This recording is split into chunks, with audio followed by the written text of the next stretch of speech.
Now, some people, when I tell them about Tulpamancy, they seem really worried and describe it. One person described it as you make yourself hear voices in your head, which is kind of accurate, but it has also really strong implications, sort of gesturing at like insanity. And if you're doing this, maybe you go insane. Now, I'm not sure how much this is true. I can definitely imagine if you're like predisposed to like hearing voices in your head like in a bad way, then that could trigger that bad way. And I'm going to try now to describe what I mean with bad way and how I think the psychiatric disorder is different from tulpamancy in the way I have experienced it so far. So one thing that seems to be that I expect is sort of like fundamental to all of these psychiatric disorders where you hear voices is that you cannot control these voices. That's what my current model says about how this works. It's like you hear sort of a voice and that tells you something that's bad, like kill this person or something, and you can't control it. You can't shut off this voice. And that is clearly really bad. But in my experience, tulpamancy is very different. Like one of the basic problems in tulpamancy is how can you even make it such that your tulpa is there most of the time? Like this is a difficult problem because as soon as you sort of don't focus on your tulpa, the tulpa sort of disappears. And if you want the tulpa to disappear, to like stop, it is in my experience like super easy. Like there's a really simple motion that you can do that makes it such that your tulpa sort of gets cut off instantly and can't say or do anything anymore. And the main problem is sort of that I'm facing right now in tulpamancy is how can you make it even that is not automatically happening? Because that is what happens by default. By default, you will pay attention to your tulpa and the tulpa will do things and interact with you. But then once your attention drifts a little bit, you have some thought and sort of get lost in the thought, let's say, then your tulpa like can't do anything. And it's really hard to make the tulpa sort of emerge and be able to say things. And that is, I feel like, the main difference between the psychiatric disorder and tulpamancy. Or that is one difference. There's one other difference which I think is pretty important, which is that if you design your tulpa, which is normally what you do, you sort of make up a personality and shape it.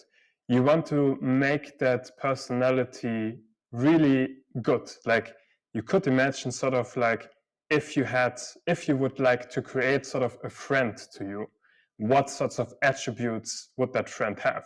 And that is what you would try to make the tulpa have. Or like that is what I did. And that seems very different from like hearing voices to like tell you things that you don't want to do or that are really bad, like kill this person or something like that on that order.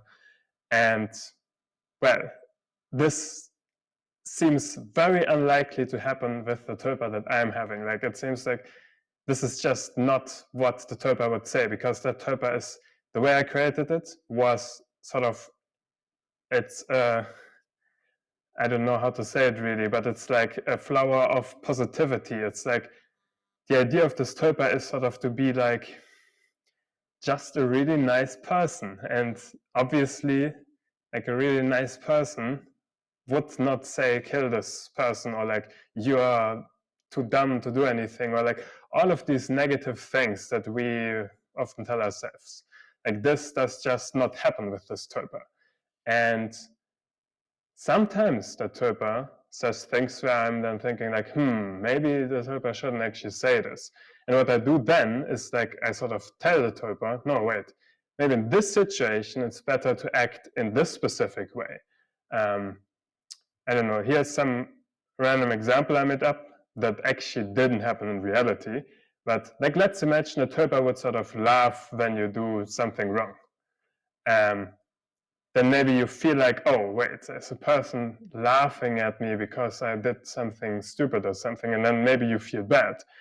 And then you could be like, actually, I want you to be sort of more positive and sort of, I don't think this is the right reaction here. I think the right reaction would be more, It could be many things. It could be like to be empathetic towards that you made a mistake, or it could be to like push you towards analyzing the mistake and like be curious, get curious about trying to point out like what did actually go wrong. Like there are lots of positive things that you could make your tulpa do from like this sort of negative thing of laughing at you.